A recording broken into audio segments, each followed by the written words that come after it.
Students, तो आज की वीडियो में हम करेंगे reshaping India's political map class 8 history के एनसीईआरटी के बुक के सारे क्वेश्चंस। तो एनसीईआरटी में जितने भी क्वेश्चंस हैं उनके आंसर मैं यहाँ पे आपको पॉइंट वाइज और एक एक हेडर के साथ, मतलब आपको किस पॉइंट पे कौन सा हेडर लिखना है उसके साथ आपको आंसर्स एक्सप्लेन करूँगी। और ताकि आप एक बार अगर हेडर याद कर लें तो आपको आगे से आप कभी भी उसके आंसर को अपने आप बना के लिख पाएंगे। तो आपको रट्टा लगाने की कोई ज़रूरत नहीं पड़ेगी। तो चलिए करते हैं आज की क्लास की शुरुआत। तो सबसे पहले हम लेंगे द बिग क्वेश्चंस। चैप्टर की शुरुआत में आपको हिस्ट्री में कुछ क्वेश्चंस गिवन है, तो चलिए देखते हैं क्या क्वेश्चंस आपको गिवन है। How did foreign invasions and rise of new dynasties reshaped India's political boundaries during this period. कैसे फॉरेन इन्वेजन्स जो थे एंड न्यू डायनेस्टी का राइज इंडिया के पॉलिटिकल मैप को रीशेप कर रहा था। During the medieval period, continuous foreign invasion and establishment of new ruling dynasties caused major shift in the political geography and Indian subcontinent। तो जब भी आप अपना आंसर फ्रेम करेंगे, आप अपने क्वेश्चन में स्टार्टिंग में एक छोटा सा इंट्रोडक्शन लिखेंगे कि हाँ आप इस स्टेटमेंट से एग्री करते हैं that during the medieval period yes foreign invasion ने क्या किया था, न्यू डायनेस्टीज़ को इस्टेब्लिश किया और मेजर शिफ्ट लाया इंडिया के पॉलिटिकल जियोग्राफी में। मतलब इंडिया की जो जोग्राफिकली जो इंडिया था उसको और एक्सटेंड कर दिया। सो पहला इसका जो how can you say that, how did, कैसे ये हुआ। So first, decline of the older regional kingdoms. जो जितनी पुरानी किंगडम्स थी, invasions by Turkic, Afghan and Central Asian forces like Mahmud of Ghazni, Muhammad Ghori, Babur dismantled long-standing regional dynasties such as Chauhan, Tomar, Gehwadals across north and northwestern India। India के northern region में बहुत सारी native dynasties rule कर रही थी, जैसे कि चौहान, तोमर, गहड़वाल। इन सबको किसने क्या करा था, डिसमेंटल कर दिया था। मतलब इन सबको तोड़फोड़ मचा दी थी, इन सबको सत्ता पलट कर दी थी यहाँ पर किसने, इन अफगान या फिर टर्किक सेंट्रल एशियन रूलर्स ने। तो डिक्लाइन हो गया था किसका, रीजनल किंगडम्स का। तो अब इसका मतलब जब रीजनल किंगडम्स का डिक्लाइन हुआ तो न्यू टाइप की बाउंड्रीज अब क्या होने वाली थी, इंडिया में सेट होने वाली थी। सेकेंड पॉइंट आप लोगों का आ जाएगा establishment of centralised empire.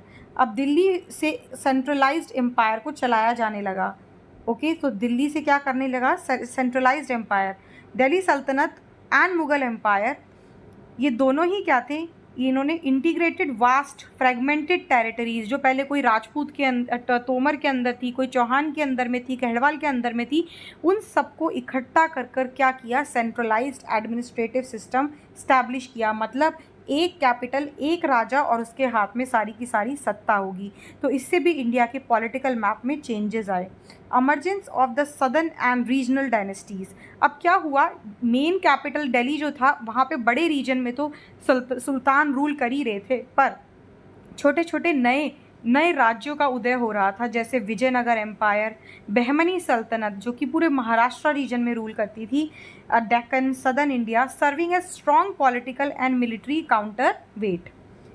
Then next is autonomy in the frontier. Frontier का मतलब होता है बेटा बॉर्डर्स। भारत के जहाँ जहाँ बॉर्डर्स थे वहाँ पर ऑटोनॉमी मतलब सत्ता स्थापित हो रही थी, इंडिपेंडेंट। जैसे कि अगर हम ईस्टर्न बॉर्डर की बात करें तो वहाँ पर किसकी सत्ता हो रही थी, अहोम की। अगर हम वेस्टर्न बॉर्डर की बात करें तो राजपूतों ने अपना अलग अपने आप को स्टैब्लिश कर लिया था। Actively defended there territories creating fluid multi layered political boundaries. मतलब हर एक भारत के हिस्से में क्या हो रहा था, एक ऑटोनॉमस मतलब एक अलग तरीके की सत्ता, मतलब जो अपने आप को दिल्ली सल्तनत के अधीन नहीं मानती थी, जो अपने आप को मुगलों के अधीन नहीं मानती थी, ऐसी सत्ता, ऐसी ऑटोनॉमी, मतलब इंडिपेंडेंट फ्रंटियर्स पर मतलब। तो हम लोग यहाँ पर क्या देखते हैं कि सेंटर से तो अलग पावर थी, लेकिन जो फ्रंटियर्स था मतलब जो बॉर्डर्स थे वहाँ पर अलग तरीके के राज्य अपने आप को इंडिपेंडेंटली स्टैब्लिश कर रहे थे। जैसे कि अहोम अपने आप को ईस्ट में और राजपूत अपने आप को वेस्ट में स्टैब्लिश कर रहे थे, और वो किसी के भी कंट्रोल से क्या थे, बाहर थे, मतलब सल्तनत के कंट्रोल से कम्प्लीटली आउटसाइड थे। तो ऑटोनॉमी का मतलब क्या हो गया, इंडिपेंडेंस कहाँ पर स्टैब्लिश हो रही थी, फ्रंटियर्स में, भारत की टेरिटरीज में इंडिपेंडेंस स्टैब्लिश हो रही थी। नेक्स्ट पॉइंट आ जाता है शिफ्टिंग इम्पीरियल फ्रंटियर्स। मतलब अलग अलग बैटल्स जैसे पानीपत, तालीकोटा, हल्दी घाटी, सराय घाट, इन सब में क्या होता था, बार बार पावर शिफ्ट हो जाती थी। इम्पीरियल पावर जैसे fertile river valley, trade route जो थे, उन पर अलग अलग राज्यों का जो था रूल स्टैब्लिश हो जाता था। कभी कोई स्टैब्लिश कर लेता था और कभी उसको हटाकर उनके साथ बैटल करके कभी कोई दूसरा एम्पायर स्टैब्लिश कर लेता था। तो एक तरीके से अगर मैं यहाँ पर देखूँ तो हम ये बोल सकते हैं कि यस, कंप्लीटली एम्पायर जो था वो क्या कर रहा था, जो इंडिया का जो बाउंड्रीज थी वो चेंज हो रही थी। पुराने जो राज्य थे वो क्या हो गए थे, ख़त्म होते जा रहे थे, जैसे Chauhan, Tomar. Centralised empire establish हो रहा था मुगल और दिल्ली सल्तनत के अंडर में। सदर्न किंगडम्स और रीजनल डायनेस्टीज़ का स्टैब्लिशमेंट हो रहा था, विजयनगर और बहमनी सल्तनत। ऑटोनॉमी फ्रंटियर्स पर अलग स्टैब्लिश हो रही थी और शिफ्टिंग हो रही थी इम्पीरियल पावर की, okay, from within one state to another state. Next question पे चलते हैं। How did Indian society responded to these invasions? Indian society ने कैसे इन इन्वेजन्स का रिस्पॉन्ड किया? How did Indian economy adapted during the time of political instability? Indian economy ने अपने आप को इकोनॉमिकली कैसे इतनी ज़्यादा बार बार पॉलिटिकल पावर चेंज हो रही है तो इकोनॉमी जो थी वो कैसे सेटल रह सकती थी, वो बताया गया है। ठीक है, यहाँ पे पूछा गया कि कैसे लोगों का रिस्पॉन्स क्या था और इकोनॉमिकली लोगों ने अपने आप को कैसे स्ट्रॉन्ग रखा इस तरीके के बार बार तख्ता पलट में। ठीक है, तो पहला जो पॉइंट आ जाता है, लोगों ने आर्म्ड डिफेंस प्रोवाइड किया। मींस लोकल रूलर्स जो थे वो लोगों को क्या कर लेते थे, साथ में ऑर्गेनाइज कर लेते थे इनटू स्मॉलर डिफेंस सर्विसेज, जैसे कि महाराणा प्रताप, रानी दुर्गावती, लचित बोरफुकन, असम। सिख लोगों ने खालसा स्टैब्लिश किया और इन्होंने क्या बनाया, इन बड़ी बड़ी सल्तनतों के अगेंस्ट, मुगल रूल के अगेंस्ट क्या करा, आर्म डिफेंस, मतलब अपने आप को सुरक्षा कैसे प्रोवाइड करी, अपने आप को अपनी आर्मीज़ बनाकर आर्म डिफेंस प्रोवाइड किया।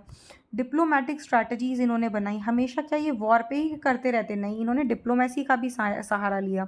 जैसे many regional kingdoms used marriage alliances, diplomacy and administrative services to maintain autonomy. उन्होंने क्या कराया, बहुत सारे अकबर की शादियां हुई राजपूत प्रिंसेस से, या फिर जैसे अकबर ने क्या किया, राजपूतों ने अपने आप को अकबर के मनसबदारी सिस्टम में शामिल कर लिया, वो कोर्ट का हिस्सा बन गए अकबर के।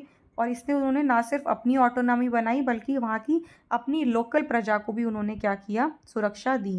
इंडियन सोसाइटी ने स्पिरिचुअली और कल्चरली भी इन लोगों को रेजिलियंस, मतलब विरोध प्रदान किया। कैसे? इन्होंने क्या किया, भक्ति और सूफी मूवमेंट के थ्रू सॉलिडारिटी दिखाई, मतलब एकजुटता दिखाई। इंडियन सोसाइटी भक्ति और सूफी मूवमेंट से साथ में हो गई और इक्वालिटी, लव एंड डिवोशन का मैसेज देते हुए एक दूसरे की कल्चरल आइडेंटिटी और बचाते हुए पॉलिटिकल अपहीवल्स का सामना किया। तो लोग अपने आप को क्या कर रहे थे, कल्चरली और स्पिरिचुअली भी रेजिलिएंट बना रहे थे, मतलब और पावरफुल बना रहे थे, ताकि जो कन्वर्जन करने वाली मुगल फोर्सेज हैं उनका कुछ भी ना बिगाड़ सकें। तो ये था इंडियन सोसाइटी का response to the invasions, arm defence, diplomacy और स्पिरिचुअल एंड कल्चरल रेजिलियंस या सॉलिडारिटी, मतलब एकजुटता हम इसको बोल सकते हैं। अब कैसे इंडियन इकोनॉमी ने अडेप्ट किया अपने आप को इस पॉलिटिकल इनस्टेबल इन्वायरमेंट में, वो देख लेते हैं। So the Indian society was a agrarian society, मतलब वो एक कृषि प्रधान व्यवस्था थी जहाँ पर कि जो लोग थे वो विलेज कम्युनिटीज़ अपने आप को सेल्फ सस्टेनिंग इकोनॉमी मानती थी, मतलब वो अपनी सारी ज़रूरतों की इच्छा, अपनी सारी ज़रूरतें वो पूरी कर सकते थे। फार्मर्स एंड लोकल क्राफ्ट, इनके क्या होते थे, अपनी गिल्ड होते थे, मतलब श्रेणीज होती थी, इनकी यूनियंस होती थी जो कि अपने लिए रूल्स एंड रेगुलेशंस बनाती थी, जिसके इन श्रेणीज़ के होते हुए क्या हुआ, पॉलिटिकल शिफ्ट की वजह से या फिर पॉलिटिकल अपहीवल की बाद भी इन ट्रेडर्स को क्या होता था, बेनिफिट ही होता था। इन्होंने अपने आप पर कभी भी बार बार पॉलिटिकल पावर चेंज होने का असर पड़ने ही नहीं दिया। ठीक है, so next is merchant guilds and credit networks. जब बार बार वॉर होते थे, है ना, बहुत ज़्यादा अनस्टेबल सिचुएशन होती थी, तो मर्चेंट्स को बहुत खतरा होता था अपने पैसों को या सामान को इधर से उधर ले जाने के लिए। तो इसके लिए इन्होंने अपना एक इंडिजीनियस बैंकिंग सिस्टम निकाला, जिसको हम क्या बोलते हैं, जिसको हम हुंडी सिस्टम बोलते हैं, allowing long distance trade and commerce to survive warfare, जिससे लंबी दूरी का व्यापार करना भी आसान हो गया। इंटीग्रेटेड इनटू ग्लोबल ट्रेड, मतलब इन्होंने सिर्फ इंटरनल ट्रेड नहीं किया बल्कि अरब देशों के साथ, साउथ ईस्ट एशिया के साथ, यूरोप के साथ भी क्या किया, एक्सटर्नल ट्रेड भी ये लोग, मैरीटाइम मतलब समुद्री रास्तों से ही लोगों ने ट्रेड अपना कंटिन्यू रखा। तो इस तरीके से इन्होंने अपने आप को इकोनॉमिकली अडेप्टेशन मतलब इन्होंने रास्ता निकाल लिया कि ये पॉलिटिकल इंस्टेबिलिटी में भी बार बार युद्धों और वॉर के बीच में भी अपने आप को इकोनॉमिकली स्ट्रांग रख सकते हैं। तो जिसे आज इंडिया को भी इस चीज़ की ज़रूरत है।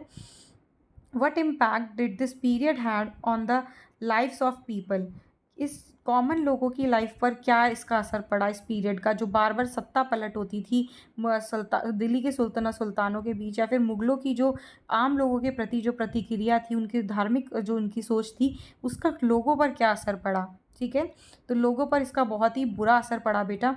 Agrarian distress and taxation burden, बार बार इन्होंने बहुत सारे टैक्सेस लगा दिए थे लोगों के ऊपर, जैसे जिजिया टैक्स नॉन मुस्लिम्स के ऊपर, और एग्रीगेरियन मतलब कृषि पर बहुत ज़्यादा भार पड़ा। पीजेंट्स फ्रीक्वेंटली सफ़र हैवी टैक्सेशन, पीजेंट से टैक्स लिए जाते थे। मिलिट्री पर प्लंडर, फोर्स लेबर, जो औरतें पकड़ी जाती थी, बच्चे पकड़े जाते थे युद्धों में, उनको क्या कर दिया, फोर्स लेबर में डाल दिया जाता था। बार बार फेमाइन देखे गए जो पहले कभी नहीं देखे गए, बार बार क्या, सूखा पड़ना, खाने की भूखमरी हो जाना, इस तरीके की संकट बार बार देखने को मिले। क्योंकि जो जो जो जो जो जो सत्ताधारी जो पक्ष था वो लोगों के ऊपर बहुत ज़्यादा हैवी टैक्सेस लगा रहा था। और वॉर वगैरह में क्या करते थे, इनके जो फील्ड होते थे जहाँ पर इन लोगों ने अपनी खेती करी रहती थी, आर्मीज उनको भी ख़राब कर देती थी। Emergence of Indo Islamic culture, एक नया तरीके का कल्चर एमर्ज हुआ हर एक फील्ड में, चाहे उसे आर्किटेक्चर बोल लो, आर्किटेक्चर बोल लो, आर्ट बोल लो, म्यूज़िक बोल लो, फूड बोल लो, क्लोथिंग बोल लो, जिसमें इंडो और इस्लामिक दोनों तरीके के एस्पेक्ट्स हमको देखने को मिलते हैं। जो तीसरा चेंज था वो था सोशल इक्वालिटी मूवमेंट, एक नए तरीके का मूवमेंट आया, जैसे भक्ति, या फिर हम इसे बोल सकते हैं सिख मूवमेंट जो आया, रविदास जी सूफी मिस्टिक्स लेकर आए, जिसने रिजिड कास्ट हायरार्कीज़ और रिलीजियस ऑर्थोडॉक्सीज़ को क्या कर दिया, ख़त्म करने की कोशिश करी। बोला कि हम ज़्यादा सोशली ज़्यादा इक्वल एक दूसरे को मानते हैं। Then the fourth point is urban growth and trade hubs, नए नए शहर नए उभरे, जैसे कि शाहजहानाबाद जिसे आज हम पुरानी दिल्ली बोलते हैं, वो सब मिडेवल पीरियड में ही बेटा आया था। न्यू इम्पीरियल कैपिटल्स जैसे दिल्ली, कभी देवगिरी, कभी आगरा, इस तरीके की जो इम्पीरियल कैपिटल्स थी, फोर्ट टाउन्स थे वहाँ, वो क्या बन गए, मार्केट के सेंटर्स बन गए। जैसे विजयनगर में हम्पी जो था वहाँ पर एक बहुत बड़ा मार्केट हुआ करता था। आगरा अपने आप में बहुत बड़ा मार्केट था। शाहजहानाबाद जिसे मैं बोल रही हूँ पुरानी दिल्ली, वहाँ पर मीना बाज़ार, चांदनी चौक, ये सब क्या है, इसी समय के बनाए हुए मार्केट्स हैं। क्रिएटेड, इसने क्या प्रोवाइड किया, एम्प्लॉयमेंट अपॉर्चुनिटीज़ प्रोवाइड करी to the artisans, weaver, stone cutters and traders को।